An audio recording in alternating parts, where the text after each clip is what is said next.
What's the right length for downward facing dog? If you're like many yogis, you've probably heard this alignment rule that we should start in plank pose, keep our hands and feet exactly where they are, and then send our hips back. And that is the correct length for downward facing dog. Now, first of all, where does that rule come from and why? And I believe that it comes from the fact that many yogis, without realizing it, when they start in plank pose and head to down dog, they tend to walk their feet forward, ending up in a slightly shorter stride downward facing dog. Now, there's nothing wrong with a shorter stride down dog, but the truth is that the shorter our stride gets, the quote, easier the pose gets, because our arms and shoulders don't have to work as much in a shorter down dog. So as you can see, what most yogis kind of just instinctively do is they press back and then they step up, so it's shorter.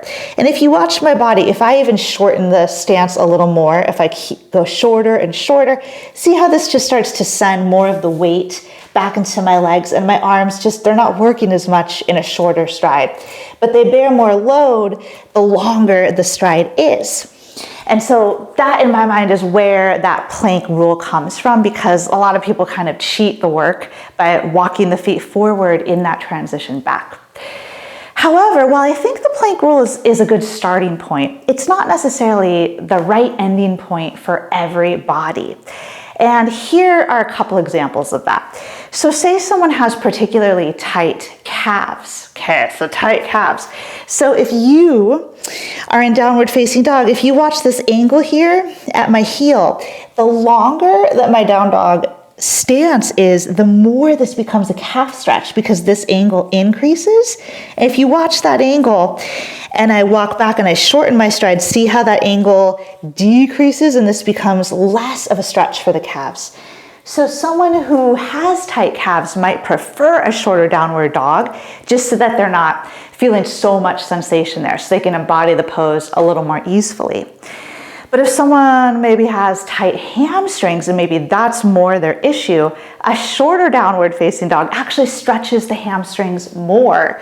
And so they might prefer a longer down dog. So see, in the shorter down dog, I'm coming into more hip flexion, which is stretching the hamstrings more. But if I walk forward, then I'm in less hip flexion and this is less of a hamstring stretch. So tighter hamstrings people just might prefer a longer stride for that reason, but tighter calf people might prefer a shorter stride.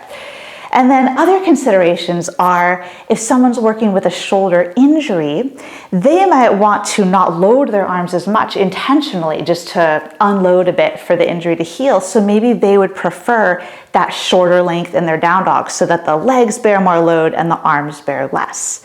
However, if someone doesn't have a shoulder injury and maybe they're interested in increasing strength and capacity in their shoulders, then they might actually like to work on, instead of just plank length, so just kind of the quote standard length, maybe they would want to walk their hands further forward for an even longer downward facing dog and for more shoulder work, so they can work more strength there. So there are all sorts of different aspects going on and different reasons that one individual in their body might choose to embody downward facing dog differently than someone else. So just to keep that in mind, like I said, I think the plank rule is a good place to start from, but then we want to tailor the pose individually to meet individual needs. If you appreciated this content, subscribe to my channel so you can stay up to date on all of the content and tips that I share.